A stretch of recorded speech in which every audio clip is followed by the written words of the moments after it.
Yo, I have a fun one. I have a few e-bike batteries for this thing and they all have different keys, so I'm gonna rekey my battery.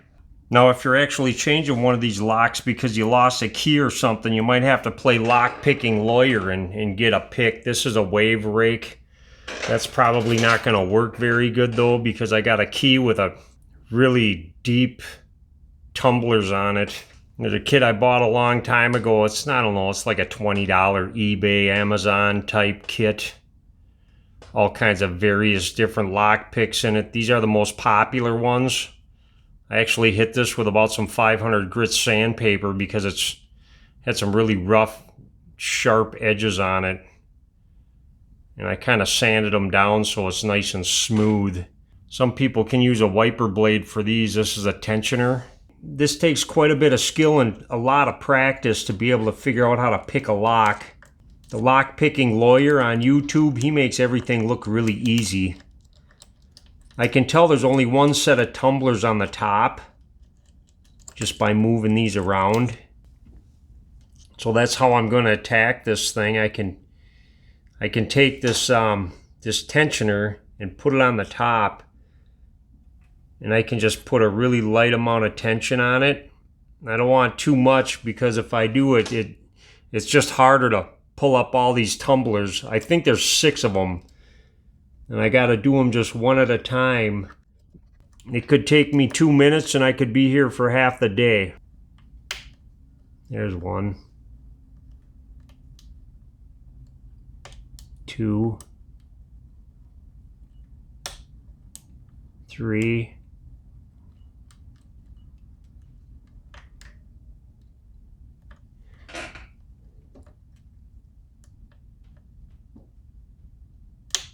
4, 5.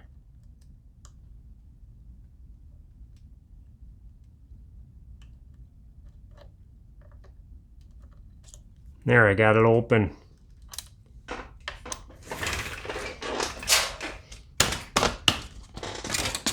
Just like that. That's how you take them out. Good luck. There's another type of lock that might be on your battery. It's called a tubular pin lock. It looks just like one of these. I wouldn't know how to rekey one of these, but if you just buy a new lock, if you get it off, you can replace it. One way to get these unlocked is a picking tool that looks like this. It's kind of cool. You just push this up like this because it's got these pins, and stick it in here and lightly push it in while wiggling it around, and a lot of times you can get these unlocked.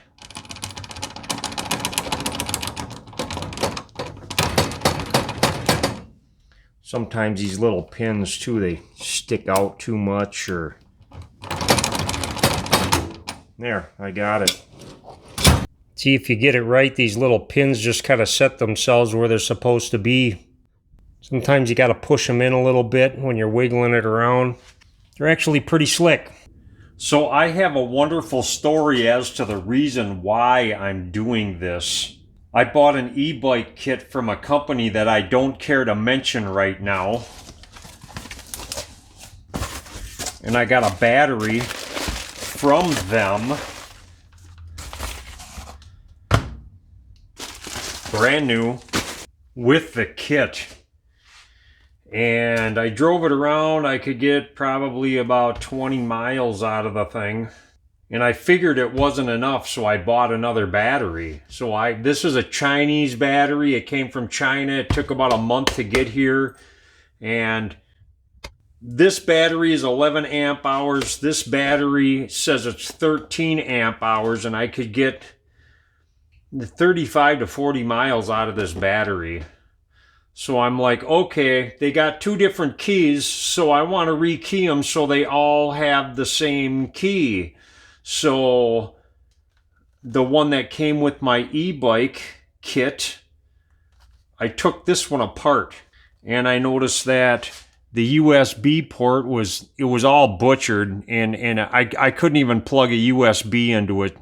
You can use these for like lights or charging a cell phone or whatever you want to use it for.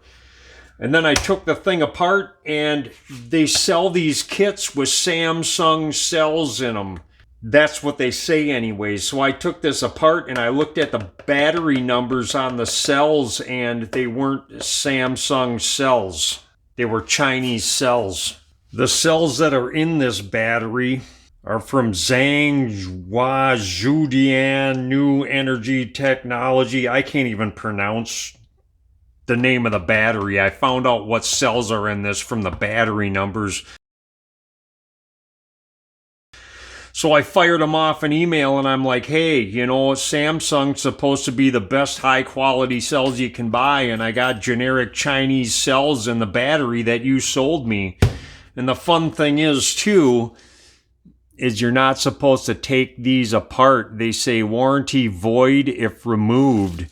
So if you take these and separate them, take them apart and look in there and see what kind of cells you have in there, it voids the warranty, which is kind of special. But anyways, I fired an email off to him, and I'm like, well, what gives, man? Because you're trying to sell me, you know, the best high quality cells, and I got some cheap Chinese stuff. And these sell for $400. Right now they're on sale for $400. So they're like, oh, we're sorry, we didn't know. Our supplier put these in and we didn't know. And they said they have one from 2 years ago. They have Samsung cells in it they can give me, or I can return this one and get a refund. And I'm like, okay, give me the Samsung one that's 2 years old. And then they fired me off another email and said, well, we took it off the shelf and we tried to charge it and it won't even take a charge. So either you can return this one and we can give you your money back and refund you, or we can give you another generic battery free of charge. And I'm like, well, okay, screw it. Send me another generic battery. So now I got 3 batteries. And they're still listing Samsung celled batteries on their website. So whatever they're selling right now is possibly a fraud, because if they actually had Samsung cells, they would have sent me one, and they said they don't have them. So anyways, I'm going to rekey this one too, so all 3 of them have the same key. And I'm going to show you how to take this apart. Some of these locks on some of these batteries actually have a couple of wires on them that you have to break the solder welds and then resolder them. But this one doesn't have anything like that. Anyways, I'm going to open up this generic Samsung celled battery. First thing I want to do is get in here, and you can either just go right down and cut right down the line and cut these stickers, or I'm going to try to peel them out with a razor blade. The void warranty sticker. Oh, I broke it. They're made to break really easy. So you don't go in there and find out that you've been scammed. Yeah, I'm just going to cut this one. Nuts on it. There. Done.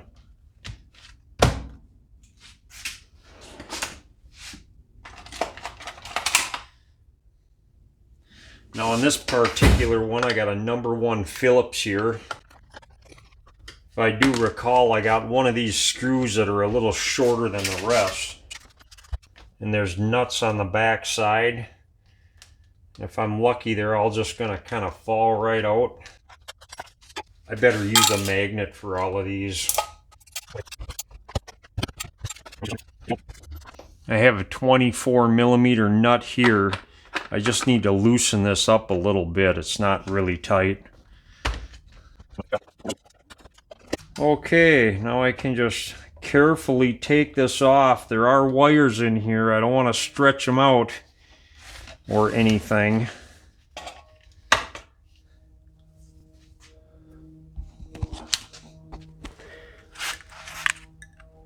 I'm going to peel this back just because I can. Like so. See, you can peek in these things and you can look at the numbers. And I can tell just by looking at these numbers that this is not a Samsung battery.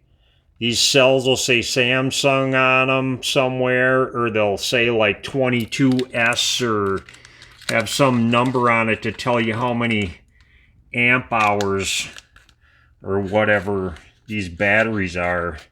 So this is a cheap knockoff. They're selling as a Samsung battery. They should probably get in trouble for it, but I'm not the guy to do it. Now I got 2 more screws right here.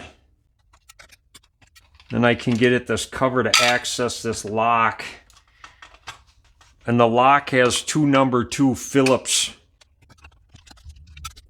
Now different e-bike batteries might be a little bit different. But I can take this lock out now. There's a little spacer in here that goes right there.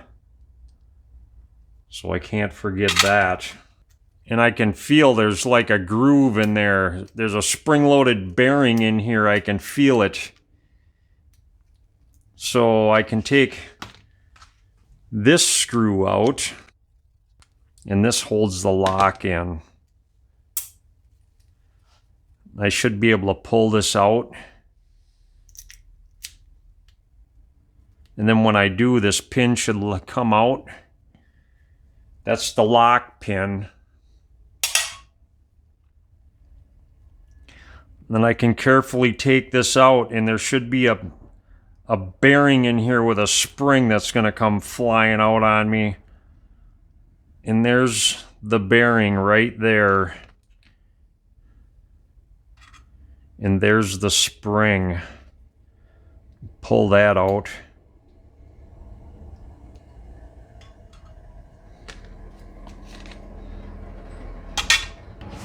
And it's time to rekey this thing. Now I can pull this key out, and I got to be kind of careful. Sometimes these little wafers like to fly out. They probably won't. Just going to kind of hold on to them. And then you can see there's 2 sides to this. But the top side is the side you need to worry about. The side with the springs on it. Now if I stick my other key in here, the one that does not belong in here, see how there's high spots? So this key isn't going to work, obviously. This is the key that belongs in here. Now a regular locksmith, they're going to take these tumblers out, and they're going to find some wafers that are going to work for the other key. There's different numbers for these wafers, and a lot of these wafers for a lot of these locks are the same. I've done this with regular door locks when I've had to change a key. I've done it with ignitions. It's a fun way to cheat. So I'm going to try to do this without buying any new wafers, and the key kind of works. So the first thing I'm going to do is stick a wafer in here. You know, I got these springs in here too, and I gotta make sure them springs don't fall out. I need those in there.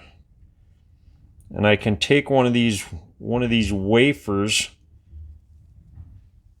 and I can put a wafer in here, and I can jam my key in there, and I can see it's level on both sides. So I did pretty good there. I got my first wafer in there, and it's right. So I'm just going to keep changing these out until I get the right ones in here, or get them really close.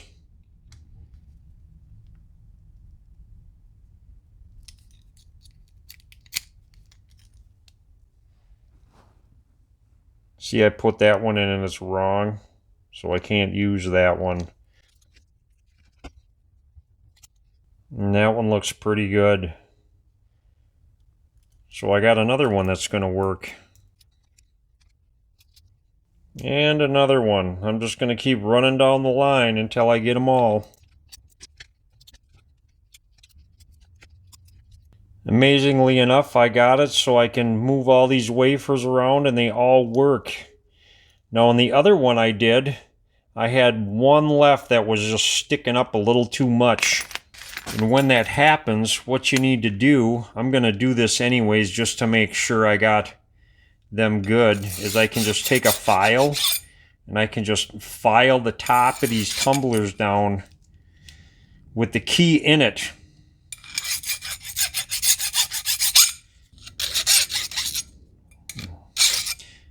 I can feel there's one that's a little bit high.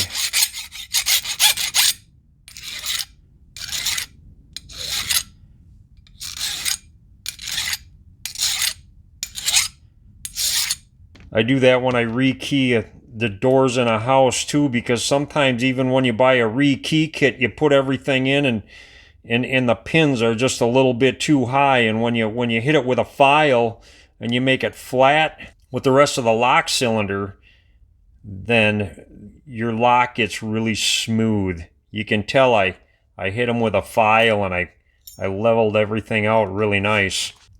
And I can put my spring back in.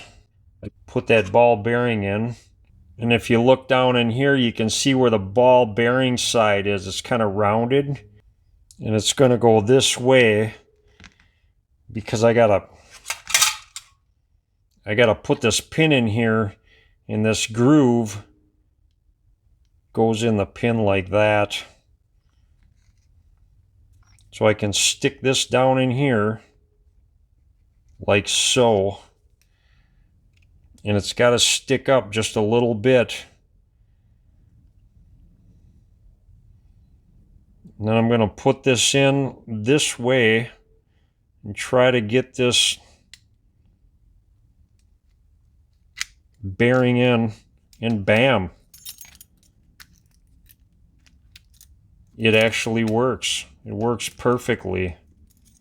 I'm going to put this screw back in. It's fun. I got a 293 key on here and a 310 key here, and I made it work.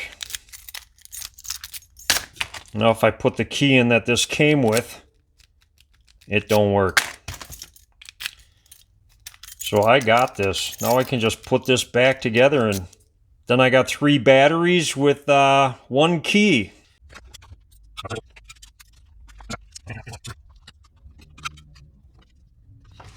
Now I got this dorky spring-loaded lever here. I've been contemplating just taking the thing off because I think it's retarded. But whatever, I'll leave it on. I got to line a hole up with the hole, and I got to make sure this is lined up. There's a little groove in here, so it only goes in one way. I'm going to leave that loose until I get all these screws in. One of these are shorter. I think it's this one.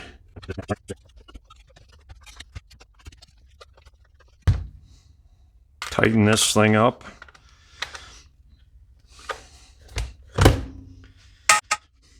And there, I should be good for 70 miles.